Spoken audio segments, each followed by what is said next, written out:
ಜೋರಾದ ಚಪ್ಪಾಳೆ ಬರಲಿ ಮತ್ತು ಅವರಿಗೆ ಆರೋಗ್ಯ ಭಾಗ್ಯ ಸಿಗಲಿ, ಯಾವುದೇ ಒಂದು ಅಹಿತಕರ ಒಂದು ಸಮಸ್ಯೆಗಳು ಬರದೇ ಇರಲಿ, ಒಳ್ಳೆಯ ರೀತಿಯಿಂದ ಏನು ಸರ್ವಿಸ್ ಮಾಡಿರ್ತೀರಲ್ಲ ಆ ಸರ್ವಿಸಲ್ಲಿ ಒಂದು ಕಪ್ಪು ಚುಕ್ಕೆ ಇಲ್ದಂಗೆ ತಾವು ರಿಟೈರ್ಡ್ ಆಗಿದ್ದೀರಾ ಅಂದರೆ ಭಾಳ ಒಳ್ಳೆ ಸೇವೆ ಮಾಡಿದ್ದೀರಾ ಅಂತ. ಅದೇ ರೀತಿ ಸುಭಾನ್ ಅವ್ರ ಬಗ್ಗೆ ನಾನು ಹೇಳಬೇಕು ಅಂದರೆ, ನಾನು ಇಲ್ಲಿ ಫಸ್ಟಿಗೆ ಬಂದಾಗ ತಹಸೀಲ್ದಾರ್ ಆಗಿ ಬಂದಾಗ ಒಂದು 6 ತಿಂಗಳು ಅವ್ರು ಯಾರನ್ನದೇ ಗೊತ್ತಿರಲಿಲ್ಲ ನನಗೆ. ಯಾಕಂದ್ರೆ ಬರೋ ಎಲೆಕ್ಷನಲ್ಲೇ ಇರೋರು ಎಲೆಕ್ಷನ್ ಕೆಲಸ ಮಾಡೋದು, ಓಬಳೇಶಿ ಮತ್ತು ಇವರು ಸೇರ್ಕೊಂಡು ಕೆಲಸ ಮಾಡ್ತಾಯಿದ್ರು.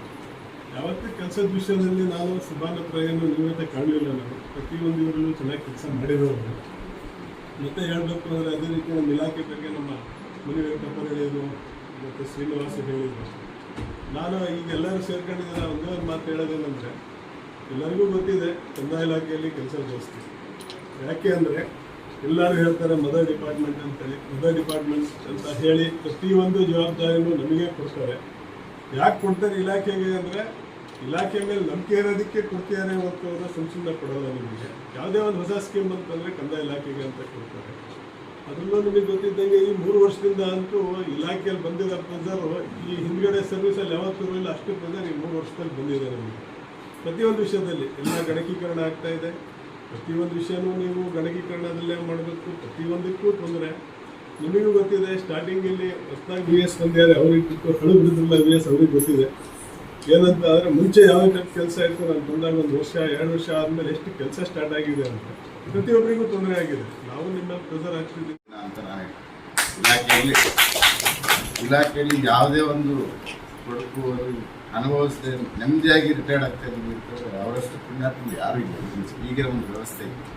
ಯಾಕೆ ಹೇಳ್ತೀನಿ ನಮ್ಮ ಮಾತು ಅಂತಂದರೆ, 30-35 ವರ್ಷ ಸೇವೆ ಸಲ್ಲಿಸಿ ಕಷ್ಟ ನಷ್ಟ ಎಲ್ಲ ಅನುಭವಿಸಿ ನಮ್ಮ ಇಲಾಖೆಯಲ್ಲಿ ಮೇಜರ್ CG ಗ್ರೌಂಡ್ಸ್ ನಮ್ಮ ಇಲಾಖೆ ಪೊಲೀಸ್ಗೆ.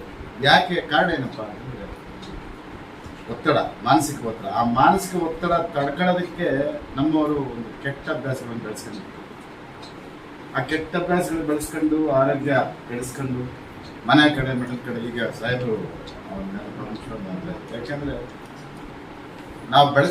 ನಾವು ಈ ಆಫೀಸ್ ವಿಚಾರದಿಂದ ಸಂಸಾರ ಮರಿತೀವಿ. ಸಂಸಾರನ ಯಾಕೆ ಮರಿತೀವಿ ಅಂತಂದರೆ, ನಮ್ಮನ್ನು ಆಚೆ ಜನ ಸ್ವಲ್ಪ ಹೆಚ್ಚಾಗಿ ಹೈಲೈಟ್ ಮಾಡ್ತಾರೆ ಬೇರೆ ರೀತಿ. ಸೊ ಆವಾಗ ಫ್ಯಾಮಿಲಿ ಕಡೆ ನಾವು ಇವತ್ತು ಅವ್ರ ಆರೋಗ್ಯ ಹೆಚ್ಚು ಕಡಿಮೆ ಆದಾಗ ನಾವು ಯಾರೂ ಹೋಗಲಿಲ್ಲ, ಏನೋ ನಮ್ಮ ಕೈಲಾದ ಸಹಾಯ ಮಾಡಿರ್ಬೋದಲ್ಲ. ಅವ್ರ ಫ್ಯಾಮಿಲಿ ಅವ್ರ ಒಟ್ಟಿಗೆ ಇತ್ತು, ಅವ್ರ ಫ್ಯಾಮಿಲಿ ಒಟ್ಟಿಗೆ ಅವ್ರ ಸಂಬಂಧ ಸರಿ ಇಲ್ಲ ಅಂತಿದ್ರೆ ಅವ್ರಿಗೇನು ಹೆಚ್ಚು ಕಡಿಮೆ ಆಗಿದೆ. ಅದನ್ನು ಈ ಸಂದರ್ಭದಲ್ಲಿ ನಾನು ಎಲ್ರಿಗೂ ನಮ್ಮ ಮಿತ್ರರಿಗೆ ಹೇಳೋದು ಇಷ್ಟೇ, ದಯವಿಟ್ಟು ನಿಮ್ಮ ಕೆಲಸನ ಮನೆಗೆ ತಗೊಂಡೋಗಿ. ಕೆಲಸ ಇಲ್ಲ ಆಯ್ತು ಆಫೀಸಲ್ಲಿ. ಸುಮಾರು ಅಂದರೆ ಎಲೆಕ್ಷನ್ ಯಾವುದೇ ಸಂದರ್ಭ ಬಂದ್ರೂ ಕೂಡ, ಚುನಾವಣೆ ಸಂದರ್ಭದಲ್ಲಿ ಒಂದು ಸೂಜಿ ಮತ್ತು ದಾರ ಇಲ್ಲಂದ್ರೂ ಕೂಡ ಚುನಾವಣೆ ಮಾಡೋದು ಬಹಳ ಕಷ್ಟ. ಅಂತಹ ಸಂದರ್ಭದಲ್ಲಿ ಇಲ್ಲಿ ಚುನಾವಣೆ ಪ್ರಥಮ ದರ್ಜೆ ಸಹಾಯಕರಾಗಿ ದಿಂಡಾವರದ ಮಂಜಪ್ಪ ಅಂತ ಒಬ್ಬರಿದ್ದರು. ಅವರ ವ್ಯಾಪ್ತಿನಲ್ಲಿ ನಮ್ಮ ಸುಭಾನ್ ಅವರು ಕೆಲಸ ಮಾಡಿದರು.